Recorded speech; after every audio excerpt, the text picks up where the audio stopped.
La personalidad está siendo estudiada por teóricos. Se han destacado que la influencia de su desarrollo se debe a la influencia dual de la herencia y las experiencias de la niñez temprana en el desarrollo de la personalidad.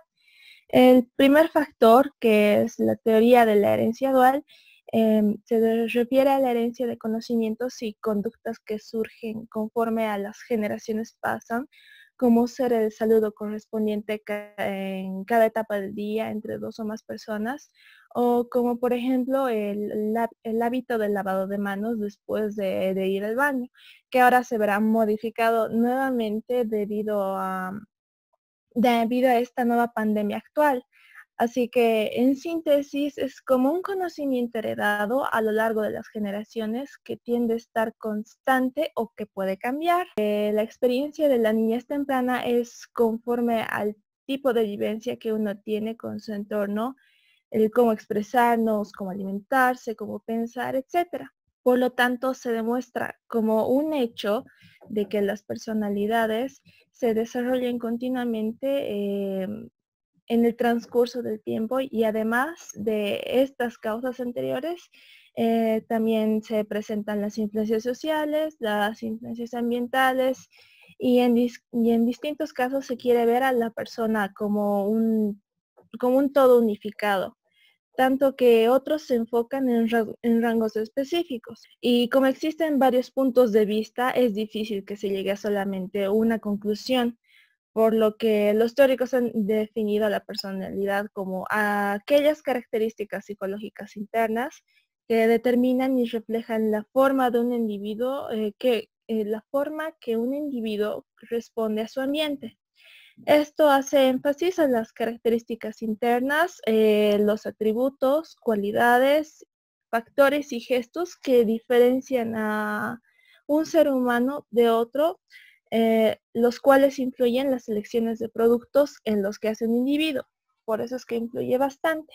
Con la naturaleza de la personalidad, tienen tres características que se definen, y la primera es que la personalidad refleja diferencias individuales, debido a que son una combinación única de factores.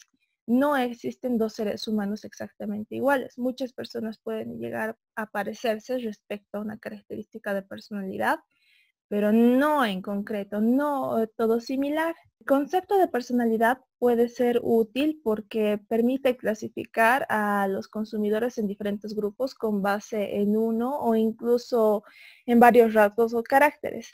El siguiente factor es que la personalidad es consistente y duradera.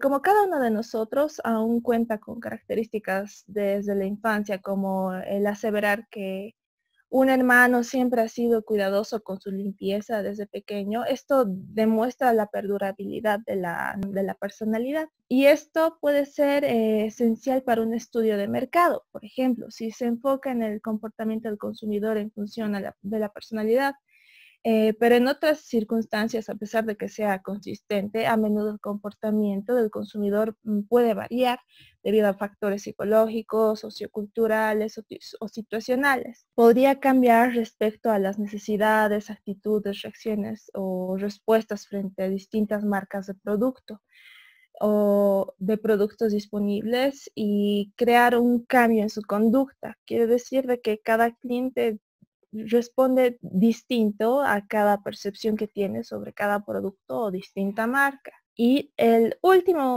última característica es que la personalidad puede cambiar.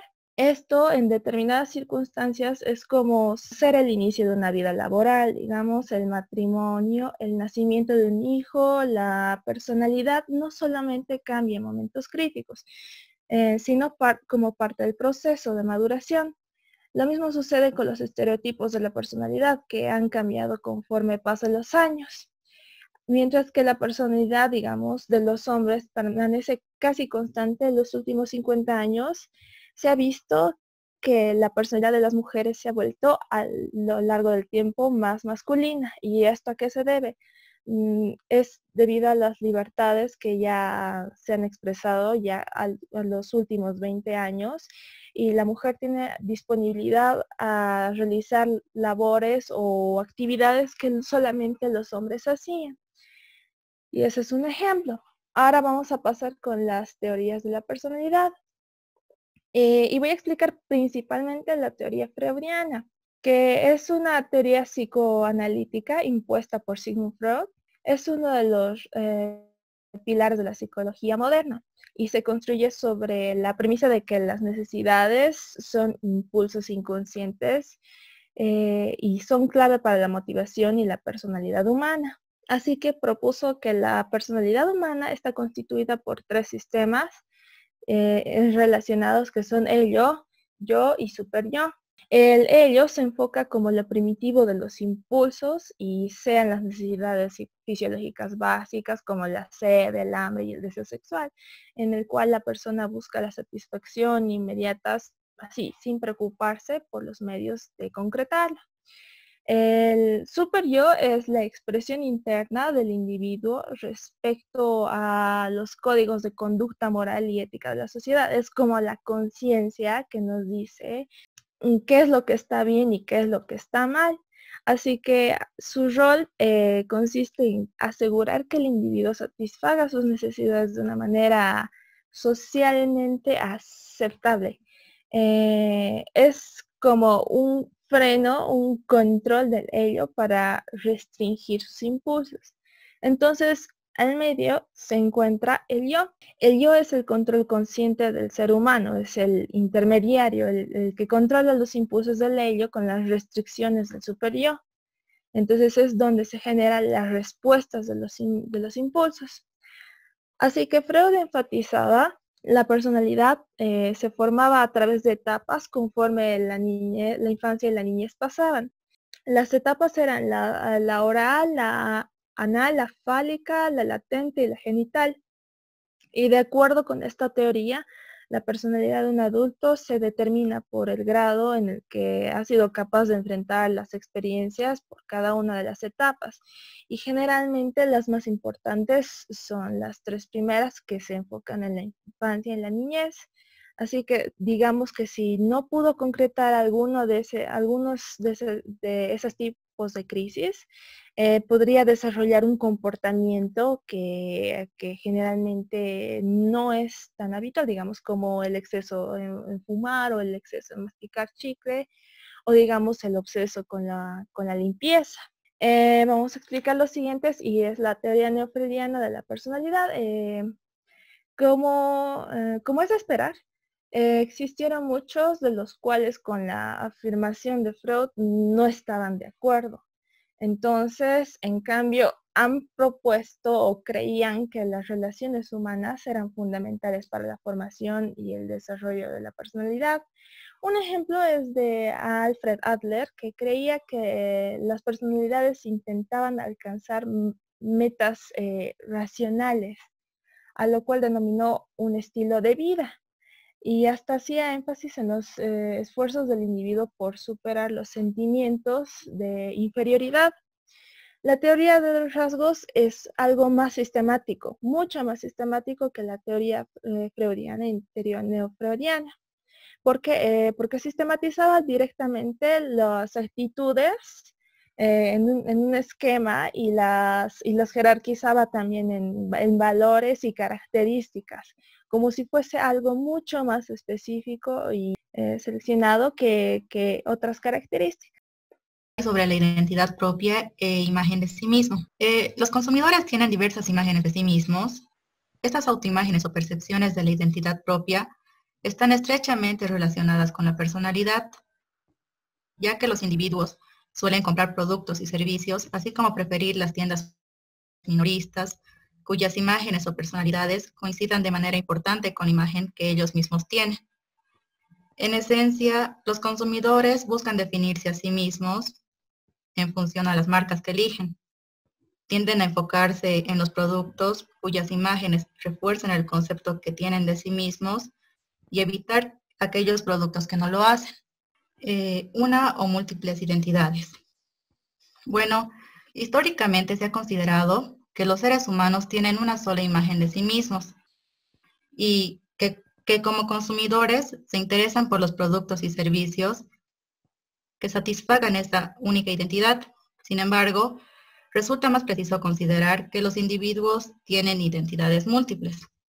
Este pensamiento refleja el entendimiento de que un solo consumidor llega a actuar de formas diferentes en distintos lugares. Por ejemplo, puede actuar de manera diferente con sus padres, en el trabajo, en la escuela o con los amigos. Una persona sana o normal tiende a exhibir una personalidad algo diferente en cada una de las situaciones o roles sociales. De hecho, actuar exactamente de la misma forma en todas las situaciones o roles, sin adaptarse a la situación que se vive, se consideraría como un síntoma de que el individuo es anormal o no está sano mentalmente. En términos del comportamiento del consumidor, la noción de que un individuo interprete varias identidades distintas, en este caso, que tenga múltiples imágenes de sí mismo, sugiere a los mercadólogos que deberían dirigir sus productos y servicios a los consumidores en el contexto de una identidad específica y en ciertos casos ofrecerles una opción de productos diferentes para sus distintas identidades. La composición de la imagen de sí mismo. De acuerdo con la noción de múltiples imágenes de sí mismo, cada ser humano tiene una imagen propia que representa como alguien determinado tipo, con ciertos rasgos, habilidades, hábitos, posesiones y relaciones, al igual que con otros tipos de imágenes y personalidades. La imagen de sí mismo que tiene cada individuo es única. Es el resultado de sus antecedentes y experiencias propias. Las personas desarrollan la imagen de sí mismos al interactuar con los demás, al inicio con sus padres y más adelante con otros individuos o grupos con quienes se relaciona a través de los años. Al examinar el crecimiento en las conexiones entre la imagen de sí mismo y las marcas, como utilizar marcas para comunicar el concepto de sí mismos, surge evidencia de que tales conexiones con las marcas aumentan con la edad y se desarrollan primero entre la infancia media y los primeros años de la adolescencia. Un número limitado de estas conexiones se forma en la infancia media y las conexiones provienen de las asociaciones de los conceptos con la marca. Por ejemplo, comprar o poseer artículos de la marca. Al acercarse a la adolescencia, no solo se incrementan las conexiones entre la identidad y la marca, sino que las marcas son vistas ahora como si estuviesen conectadas con el concepto de sí mismos del individuo. Tal vez la marca tiene la misma personalidad, las mismas características del usuario o la misma afiliación a un grupo de referencia. Algunos productos parecen coincidir con una o varias de las imágenes que el individuo tiene de sí mismos, en tanto que a otros les parece totalmente ajeno. En general, se considera que los consumidores buscan proteger o reforzar la imagen de sí mismos, eligiendo artículos y marcas que a su parecer tienen imágenes o personalidades afines a su imagen de sí mismos y a la vez evitan los productos que no concuerdan con dicha imagen. La alteración de la identidad, que básicamente se da cuando los consumidores desean cambiar su persona para llegar a tener una identidad diferente o mejorada, y por lo tanto transformar sus respectivas identidades. Alteración de la identidad. En ocasiones los consumidores utilizan productos o servicios que alteran la identidad con la finalidad de adjudicarse la apariencia de un tipo de persona determinada. Como por ejemplo tenemos aquí estas tres imágenes, donde podemos ver en la parte del medio que hay una persona mayor vestida de militar. Entonces el producto, por ejemplo, que está utilizando esta persona es un uniforme que a simple vista nos hace notar que es un militar, pero obviamente como que no se da eso.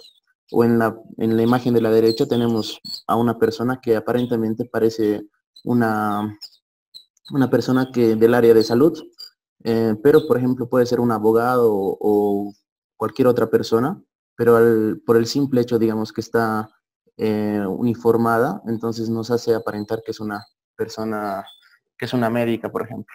Personalidad o identidad virtual. Estamos, como bien sabemos, estamos conectados por las redes sociales, como por ejemplo Facebook, Twitter, YouTube, Instagram.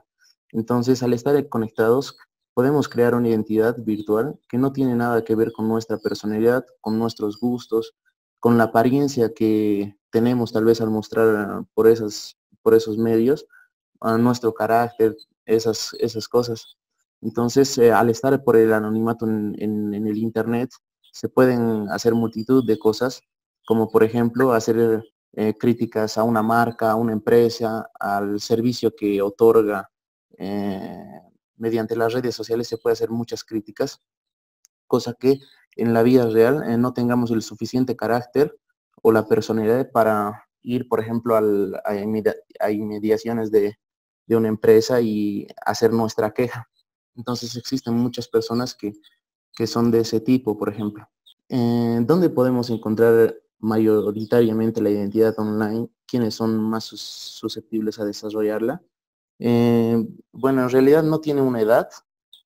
Si la persona no desarrolla su persona desde desde muy pequeña, no tiene una edad específica, puede ser que sea una persona, un niño, un joven o una persona mayor que no haya podido desarrollar su personalidad.